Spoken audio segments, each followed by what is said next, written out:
Ma thèse porte sur la gestion des chantiers de travaux publics par les autorités communales dans les villes du sud-ouest de la France et plus particulièrement à Albi et Rodez au XIVe et XVe siècle.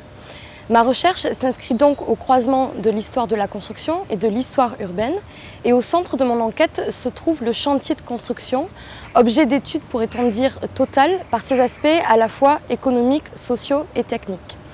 J'étudie les chantiers qui sont financés et dirigés par les gouverneurs municipaux, c'est-à-dire les consuls, appelés aussi capitouls à Toulouse.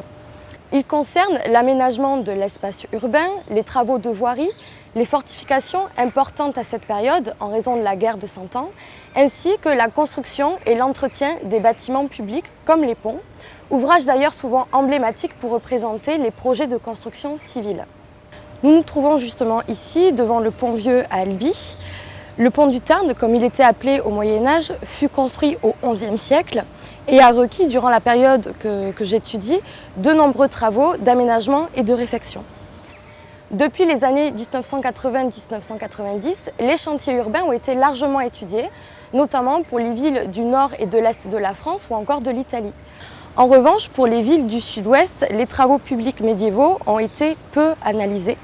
Et l'opportunité de ma recherche réside donc en partie dans ce manque historiographique.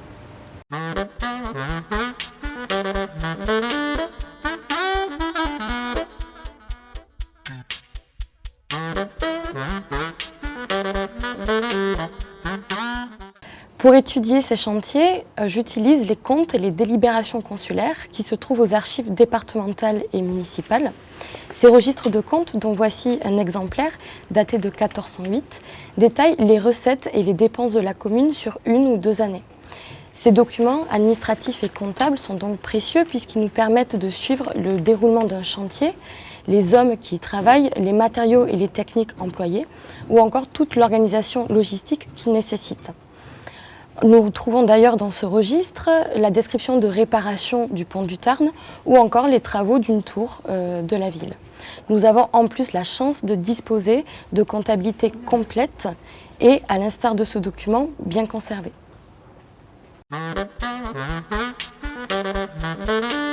À partir de ces sources occitanes, l'objectif de ma thèse est de considérer dans leur ensemble les modes d'administration de la gestion des chantiers urbains. Je ne mène donc pas une étude sur l'histoire de l'architecture ou de la construction civile à proprement parler, mais je m'intéresse plutôt à l'acte de bâtir, au processus en lui-même et en somme aux différents paramètres qui définissent le chantier comme une réelle entreprise publique, fruit d'un projet politique qu'il faut mettre en place, organiser et gérer. La gestion d'un chantier s'insère d'abord dans un cadre local, voire régional, grâce notamment à l'observation de l'approvisionnement en matériaux de construction et avec les déplacements des ouvriers, les maçons, les charpentiers, qui interviennent sur ces chantiers et sont parfois expressément appelés par les consuls pour y travailler. La mobilité de ces artisans met en évidence, et surtout dans la région d'Albi et de Rodez, un réseau dynamique et une recherche active du savoir-faire. L'examen des entrepreneurs, des fournisseurs et des administrateurs occupe une place importante dans ma thèse. L'objectif est de comprendre les interactions qu'entretiennent ces acteurs dans la conduite des travaux, au sein des marchés comme celui des matériaux, ou encore dans la création de monopoles professionnels de l'industrie du bâtiment. À côté de ces réseaux économiques et humains, la logistique et les données pratiques et concrètes sont aussi au cœur de mon étude.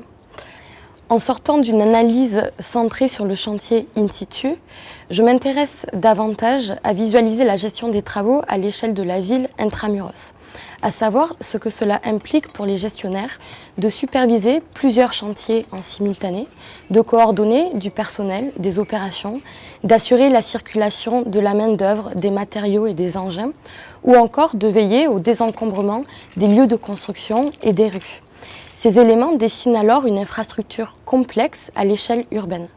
Au sein de cette organisation, j'ai pu relever le rôle de pôle logistique qui centralise les fournitures, les matériaux et des opérations sur l'ensemble de la cité et pour les différents chantiers.